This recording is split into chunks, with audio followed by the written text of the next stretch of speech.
The building you're in right now is one of the 10 oldest buildings in the whole state of Kansas. It was built in 1850, before there was a town here. And it's a beautiful stone structure that was built entirely from natural resources that were right here in this spot. So it's quite a building, and it has quite a history. It was built as a school for young Kansas Indian boys. Our state's named after that tribe. So this town is, and this building and everything around here is famous for two reasons. The Council Grove stop on the Santa Fe Trail was a very important stop on the Santa Fe Trail. And as well as the Indians were right here, the Kansas Indians. And so lots converged and happened on this spot. And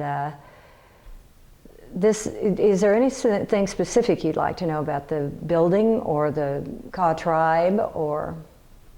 The building, yeah. The building. Okay, I think this is, I have a history in architecture. I'm a landscape architect by profession, and so I am just fascinated with the way they built this building without anything that they had here. First of all, they positioned the mission building right next to the river because they knew that they were smart enough to know only 25 workmen, and they knew that they were going to have to dig a well pretty quickly because they would need the water. Well, if you're near a river, the water table's high. So instead of having to dig all the way to China, and the Flint Hills, if you've ever dug anything in the Flint Hills, you know it's not easy. They only had to go 17 feet to find good water here. And then they could go on and build two small log cabins behind the building you're in right now, so that they'd have one for live fire so they could do their cooking and eat there, and then another building so they could bunk there. It also served in inclement weather as an extra place to store their tools and work on things. And they were really industrious because this is a two-story building, originally with 4 rooms up, 4 rooms down, and with lots of detail to it. And they also positioned it right here because behind, on the other side where the river is not, is a huge hill full of limestone. And the building is made of that limestone. Every piece of limestone that you see in the building today was quarried up there and then cut and then rolled down the hill that you see behind the building. And they proceeded to build like that. Then another interesting thing about the building is that when you look at the outside of this building, which is absolutely gorgeous, the stonework is done by stonemasons who were Euro-Americans who had come across and really knew their trade well. They not only did a beautiful job of cutting and placing the stone, but all of the mortar that is on this building is mortar that was made from the chips of limestone that were accumulated from cutting the stones. They kept those, and then they built 2 kilns on the hillside up here. They proceeded to put them in the kilns and to more or less cook them or fire them at a high temperature until they disintegrated into smaller pieces, which are very, very much like Portland cement, which is what we mix with sand and water. Yeah. For concrete. Now the advantage of having limestone is not only does it look gorgeous because it's the same color as the stone, but I'm to understand from a geologist I know that the cottonwood limestone, that's the type of limestone we have here, is actually, when you do the mortar of the like material, it expands and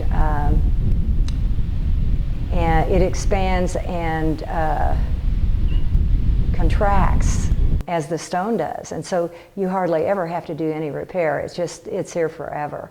The other thing is they took all the sand and to make their mortar and the water from the river. So you're looking at a building that looks very man-made, but is really made all of natural resources. The original wood in the building came from the grove of trees that's famous here for lots of reasons.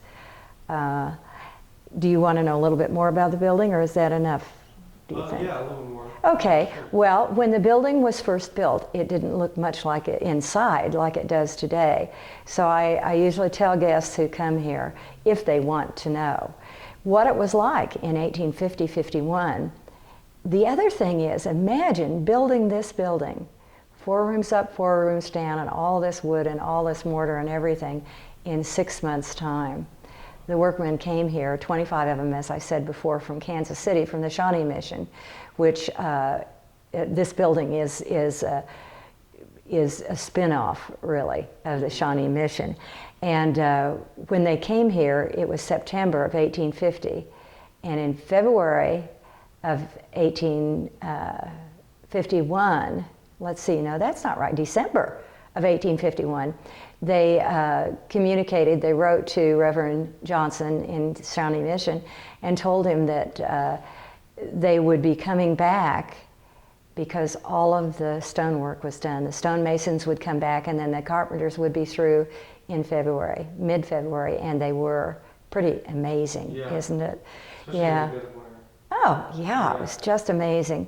And so the way the building functioned back then is that the upstairs rooms were where the students boarded. The building was built for about 30 students, so we never had more than, we understand anyway, today, that we never had more than 30 young cowboys upstairs. But they would have been taken upstairs and told by the headmaster that they would be sleeping up there. And it was so different because they were used to lodges that were built on grade and a little bit below grade in the center. And their teepees obviously were right on grade. They were all right connected with the earth. And this is a 2-story building. It must have been strange. And then he brought them downstairs and he'd say, the front room here is where, see all these little desks in a nice little row. You'll no longer be riding your ponies out with your family, your father, your grandfather, your cousins, and learning how to be a hunter and warrior. We're going to teach you how to read and write and do arithmetic, and then we'll teach you a little bit of Christianity along with that. And in the afternoons, the room across from this classroom is where the farming teacher lives with his wife and children. And I'll introduce you to him, and he will work with you in the afternoon. We've built a little swing bridge across the river. And we have fields over there that you'll learn to cultivate corn and vegetables and also crops that can be sold, because we're going to teach you how to be farmers. And the Kaw tribe were hunters and warriors, hunters and gatherers. And the women did what little farming there was to be done. It was not their mode of economy to do that. So it must have felt really strange to these young boys. And then he would show them the room where we are in right now, and that one room was where the teacher lived. And he'd say something like, you know, if you boys need to talk to me, this is where I'll be. And then he'd take them back to the area where our office is today and say, this is Mrs. Baker, and she is a widowed lady from this area who will do all of your cooking, and she'll clean the building and stoke the fires. 8 fireplaces in this building. Wow. Isn't that something? And this is her 15-year-old daughter, Eliza. Well, I like to continue this story when people are here because it gives them an idea of why it now has crystal light fixtures, steam heat that we still use today. It's wonderful heat. And why we have running water in this building, because that certainly wasn't something that was done in the 1850s. Well, when Mr. Huffaker, the first teacher here, met little young Liza at 15, he was 25 and single, and he obviously, there was no town, so she was obviously the cutest girl in town and the brightest girl in town, and they courted for a year, were married, and then she moved into this room with him. She proceeded to quickly have the first 5 of their 11 children in this room. Then they moved out. He became a founding father of the town, a very wealthy businessman, didn't teach anymore. And she, of course, became what I imagine was a very busy mother. Well, they had 11 children, and that 11th child would have been 100, his father would have been 100 years old in 1926. And that son came back in 1926, bought this building, and made all of the cosmetic changes that you see in the inside today. The building is still pretty much the building. And unfortunately, they didn't take any photos of before. We only have one piece of woodwork that was the original Kansas walnut, and it's beautifully turned. So they did a marvelous job, but we have to kind of imagine when we go through today what it must have looked like to those young cowboys when they came here in 1851. And I know most of the time when people hear that story, they're just so disappointed not to see the building the way it was. But the fact of the matter is, Mr. Huffaker, Carl Huffaker, the second Mr. Huffaker who moved here, did us a favor by changing out all the doors, windows, floors, and the roof, and all the woodwork, because this building had never been updated, and it's our understanding that if he hadn't done that, we probably wouldn't have the building today. Wow. So that is the story of the Kaw Mission State Historic Site.